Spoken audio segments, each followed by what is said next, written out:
Bueno, bienvenidos a todos. Gracias por compartir este momento tan especial. Estamos aquí para decirles que las personas en general son conocidas a través de su trayectoria, de su experiencia, de su expertise. Y en este caso, me parece a mí que la convocatoria que tiene Fernando sobre aspectos de la vida política, social, de nuestra ciudad capital, marca de una forma lo que es el autor de Economía Paso a Paso. En la presencia de organismos de derechos humanos, de organizaciones sociales, de viejos militantes.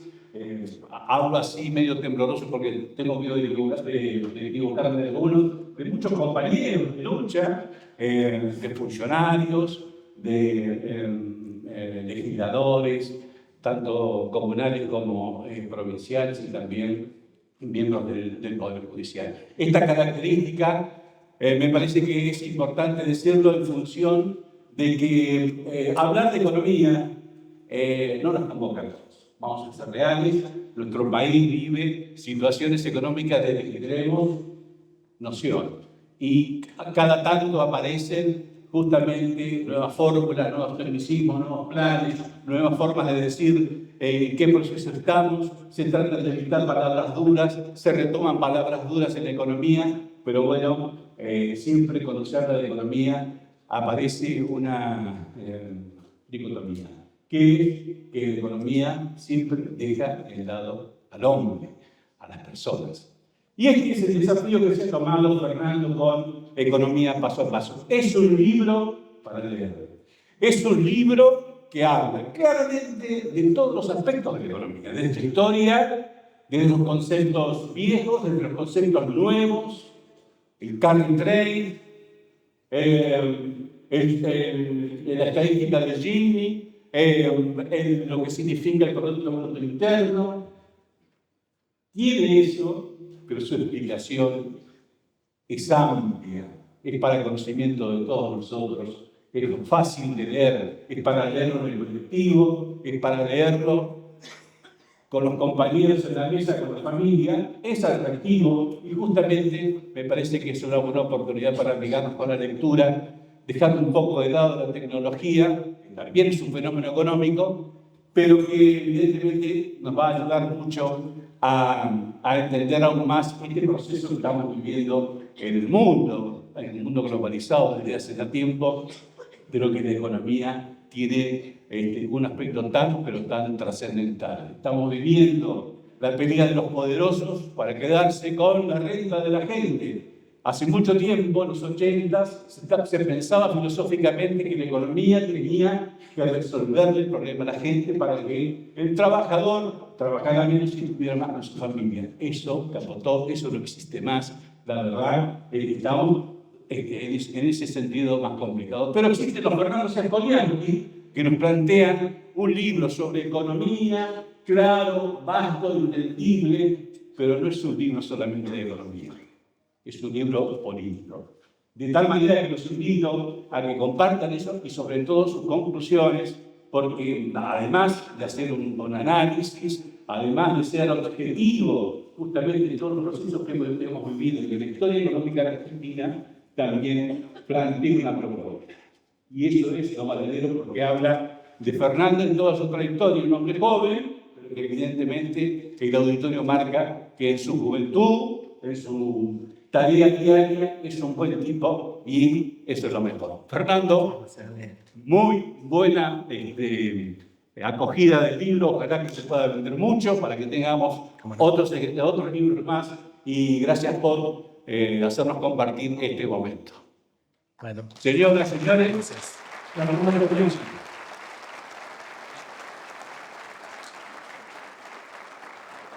Bueno, muchas gracias. Gracias, Alejandro, por semejante presentación. Muchas gracias. La verdad es que les agradezco a todos la presencia, más allá de los cargos y títulos y demás. Son todos amigos y amigas. Sé que están acá de de verdadero corazón, porque en algún momento nos habremos cruzado en alguna charla, en alguna entrevista para quienes son periodistas, que aquí veo muchos, y tratando de explicar cuestiones de la economía de nuestro país, que ya sabemos que no es sencillo, que es cambiante permanentemente y que exige estar actualizados. Entonces, la verdad que de todo corazón les agradezco. Por supuesto, a mi mamá.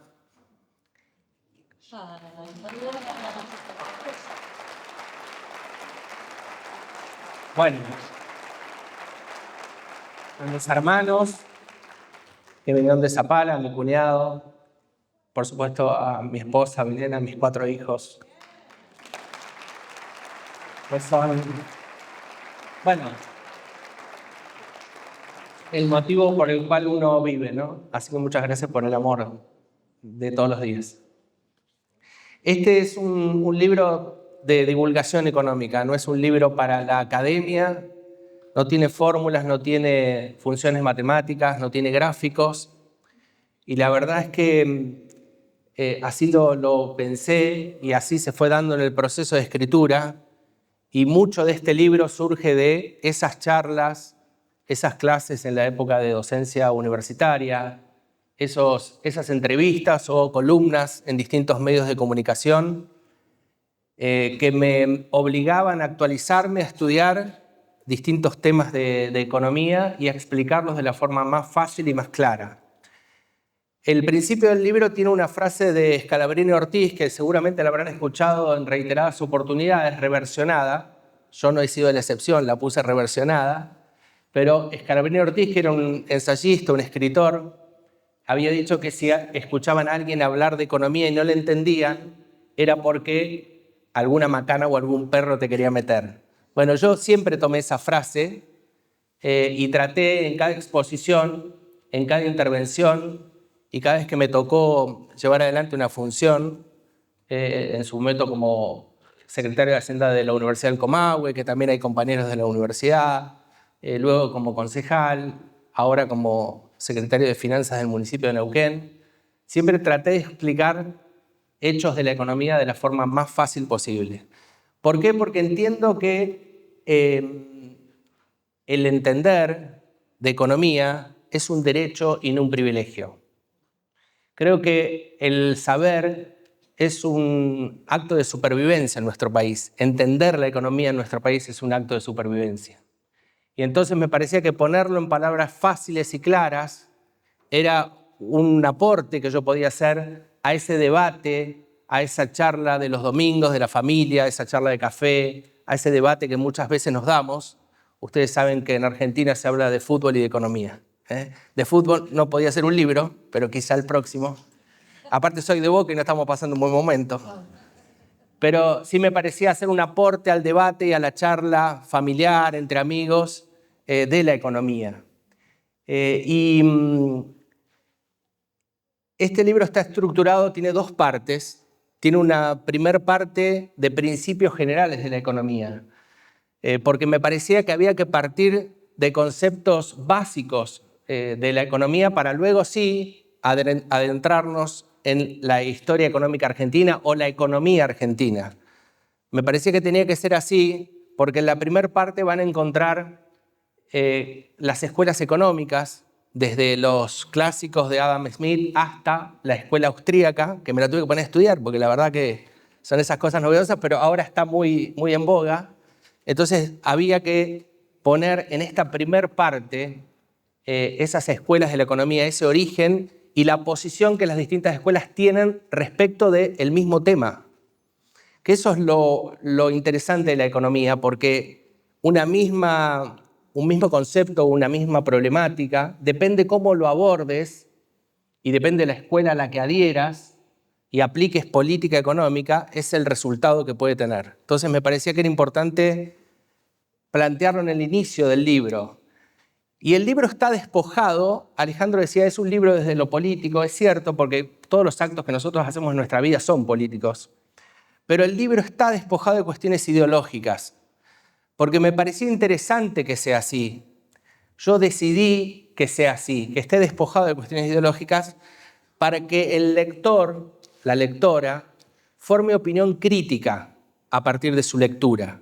Me parecía interesante plantear que sea un texto que lo puede leer todo el mundo, independientemente de los colores políticos, de las ideologías, de las derechas y las izquierdas, de todo lo que nos atraviesa en nuestro país, pero que sea una herramienta que esté despojada de la cuestión ideológica. Y entonces en el texto van a encontrar diversidad. Cuando hay un capítulo de la inflación, yo explico que la inflación, las causales, pueden ser diversas, depende cómo uno las interprete o las quiera explicar. Y digo que la inflación para los monetaristas es siempre y en todo momento un fenómeno monetario. También lo habrán escuchado últimamente. Pero también digo, ojo, que hay otros autores, otras escuelas que dicen que no, que es un fenómeno multicausal. Pero no digo, evito decir, para mí es de esta o de esta otra forma. Lo evito porque me parece que lo interesante del libro es que cada uno de ustedes lo lea y forme esa opinión crítica y diga, ah, mira, para mí es un fenómeno monetario. Y otros dirán, no, para mí no es un fenómeno monetario, para mí hay que mirar otras cuestiones. Pero eso es lo interesante del debate y la charla. Por eso el planteo del libro. En la primera parte van a encontrar escuelas de la economía, principio de escasez.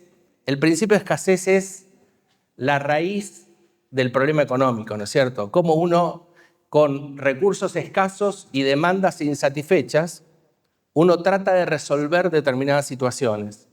Eso es el principio de escasez, es el eje central, la raíz de la economía. Si uno tuviera recursos ilimitados, podría hacer un montón de cosas, satisfacer todas las demandas. Pero como los recursos son siempre escasos y las demandas son siempre insatisfechas, siempre aparece algo nuevo a lo que queremos aspirar o mejorar nuestra calidad de vida o comprar determinado bien. Bueno, el principio de escasez intenta resolver eso. Lo explico también al principio del libro porque me parecía interesante plantearlo como eje central de la economía. Por supuesto que habla de Producto Bruto Interno, de recesión, de inflación. Lo habrán escuchado permanentemente. Entonces explico qué es un proceso recesivo de la economía, cómo se genera, cómo se sale del proceso recesivo de la economía, qué es la inflación. Somos expertos en inflación. Lo explico ahí, explico que hay distintas vertientes, escuelas que lo explican con distintas causales. Y finalmente la distribución de la riqueza. ¿Por qué la distribución de la riqueza en la primera parte del libro? Porque me parece que también es el debate permanente que tenemos en la sociedad, ¿no? Esto de la acumulación en pocas manos y la distribución poco justa o equitativa. Por eso Alejandro mencionó el coeficiente de Gini, porque efectivamente es un coeficiente mediante el cual vos intentás medir, tratás de medir cómo se distribuye la renta entre una determinada población. Y cuando uno estudia eso, se da cuenta que la concentración es fuertísima en pocas manos. No solo en la Argentina, en el mundo entero es así. Entonces eso explica un poco cómo esa renta se ha ido distribuyendo en forma inequitativa, injusta, poco solidaria, y entonces aparece el último de los conceptos de la primera parte, que es pobreza e indigencia. ¿Cómo llegamos a ese proceso de pobreza e indigencia en un país como el nuestro, que tiene absolutamente todo? Uno se preguntaría, ¿pero cómo puede ser que tengamos determinada cantidad, porcentaje de pobres y de indigentes en nuestro país, siendo un país que tiene unas potencialidades enormes y riquezas enormes, ¿no? ¿Cómo no se distribuye de forma más justa y equitativa? Bueno, lo planteo en el libro.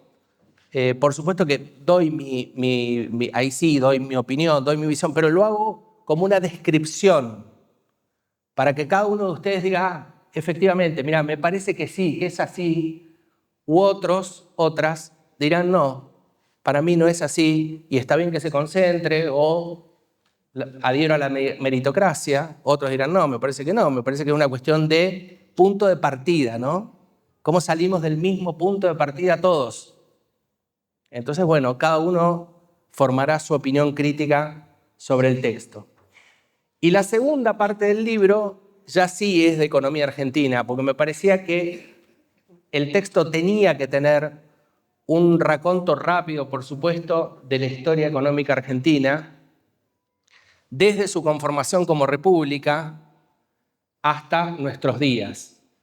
¿Por qué? Porque efectivamente estudiar la economía nos muestra cuál es el camino presente y futuro. Uno tiene que mirar, hacer retrospección y mirar qué es lo que ocurrió, sobre todo para no volver a cometer los mismos errores.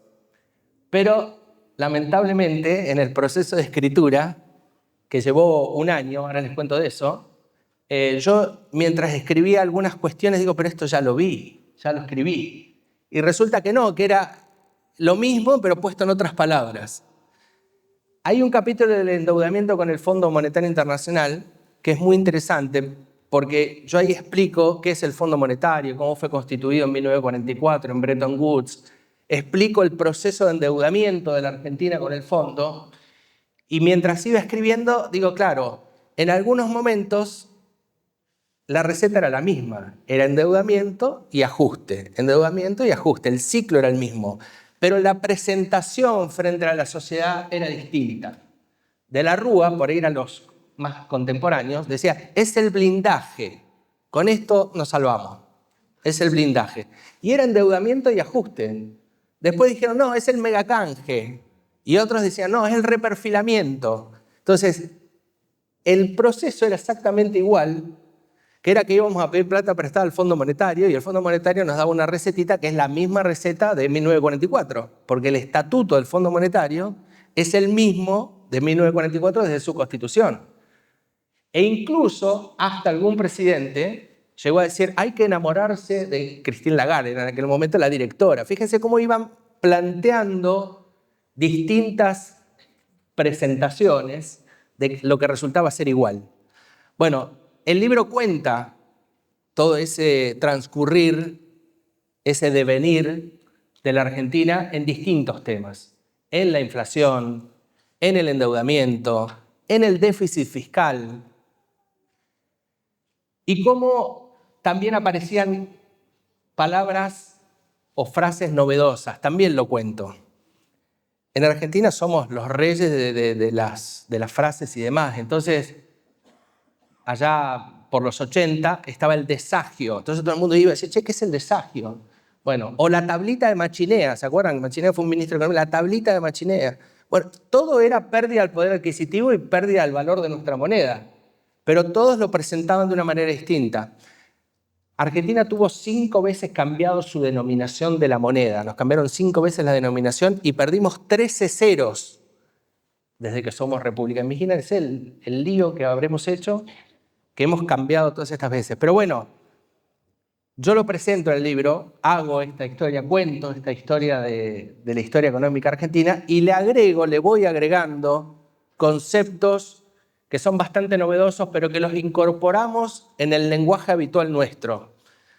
Ahora, carry trade, por ejemplo. Ahora todo el mundo dice, carry trade. Todo el mundo está con el carry trade. Y en los 80, en la época de Martínez Dios, durante la dictadura cívico-militar, decían, no, es la bicicleta financiera. Bueno, pero es lo mismo. Ahora lo pusieron en inglés porque adoptamos un montón de palabras en inglés.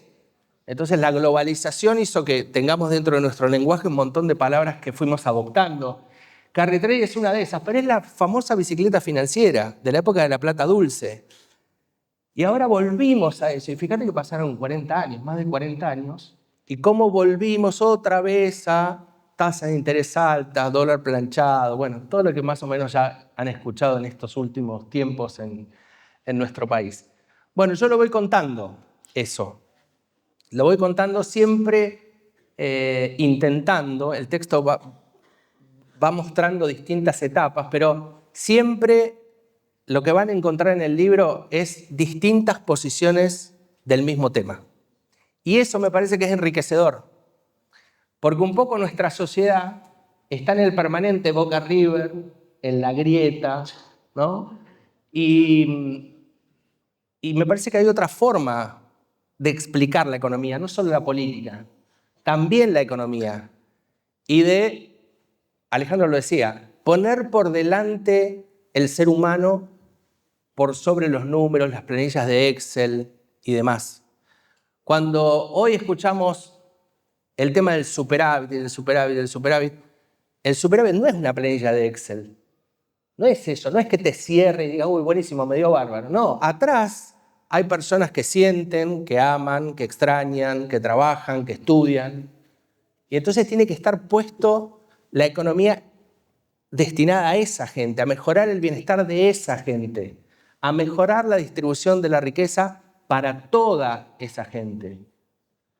Entonces, eso explica el libro, pero les vuelvo a decir, el que lo lea va a ver que hay distintas concepciones del mismo tema, distintas explicaciones del mismo tema. Y eso es lo enriquecedor del proceso de escritura del libro y el final que tiene el libro.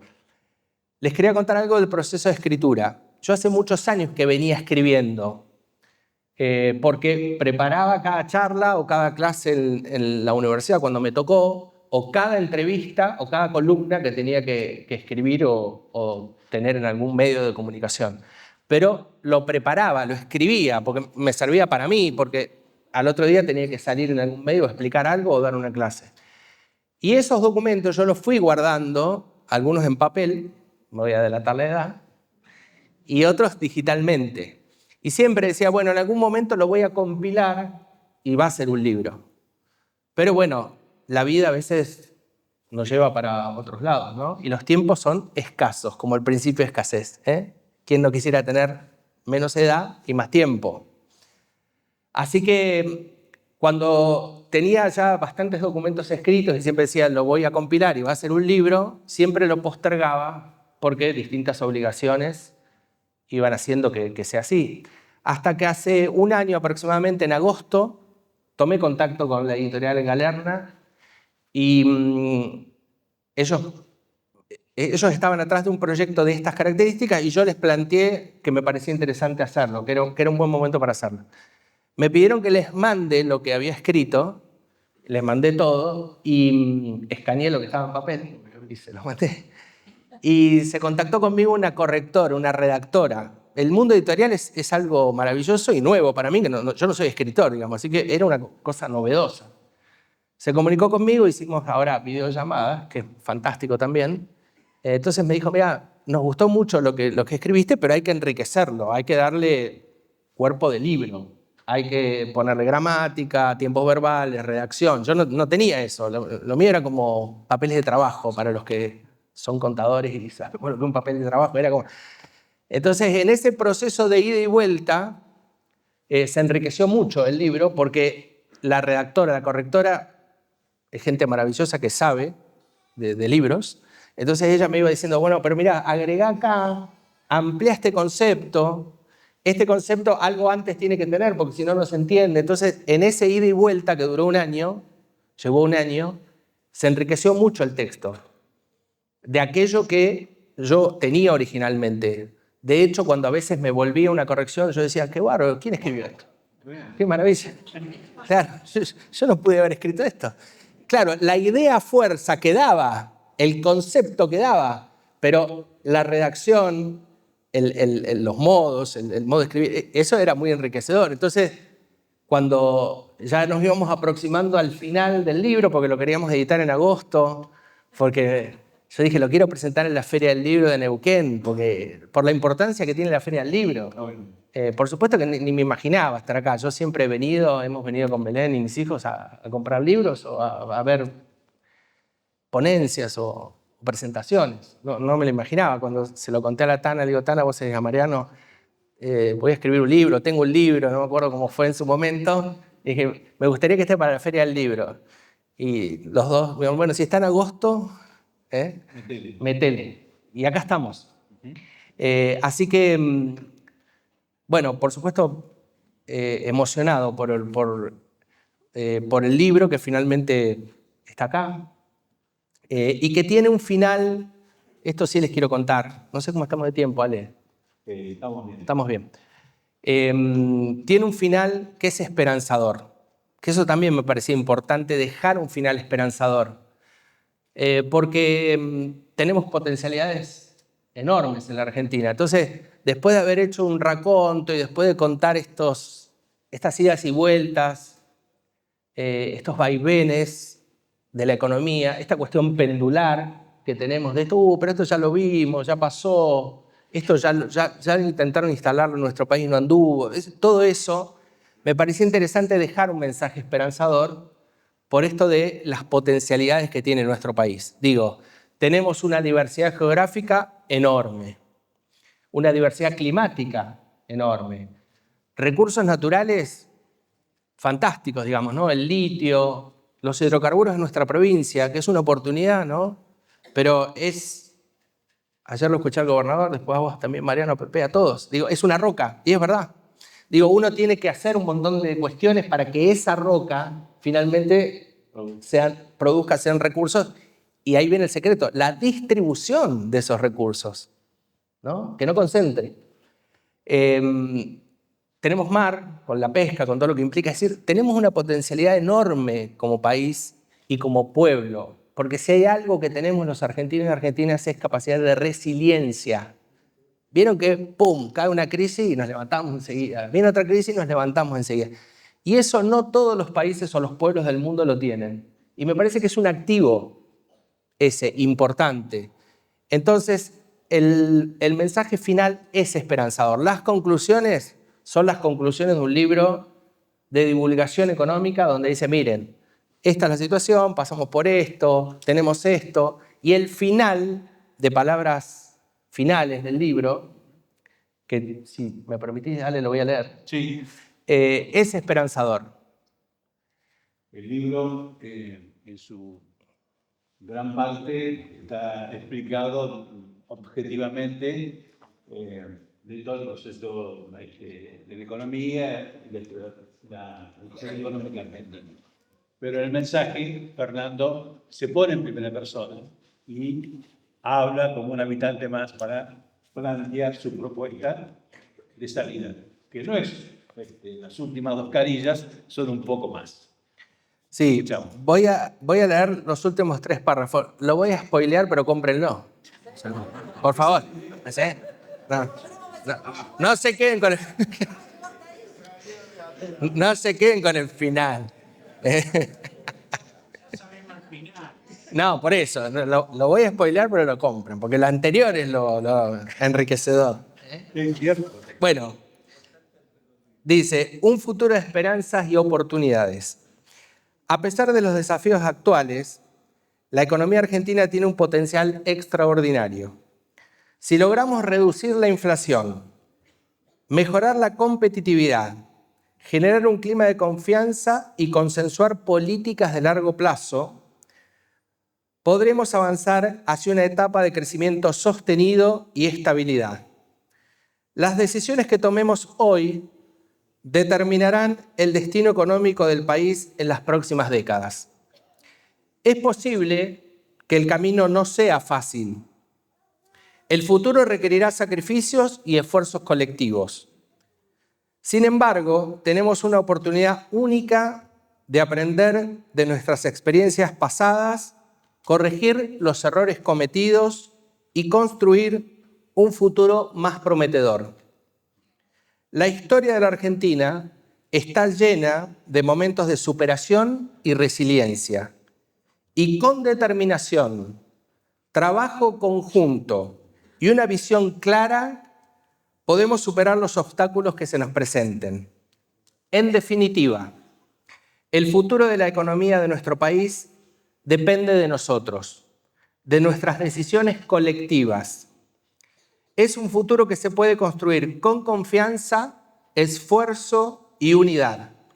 Si nos enfocamos en la estabilidad, la inclusión social, la sostenibilidad y la inversión en educación e innovación, podemos estar seguros de que las generaciones futuras vivirán en un país con una economía sólida, dinámica y sobre todo justa para todos. La esperanza es lo que nos mueve y el futuro está en nuestras manos. Muchas gracias por venir.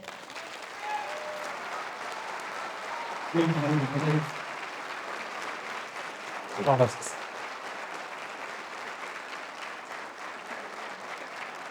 Esto pueda para ustedes.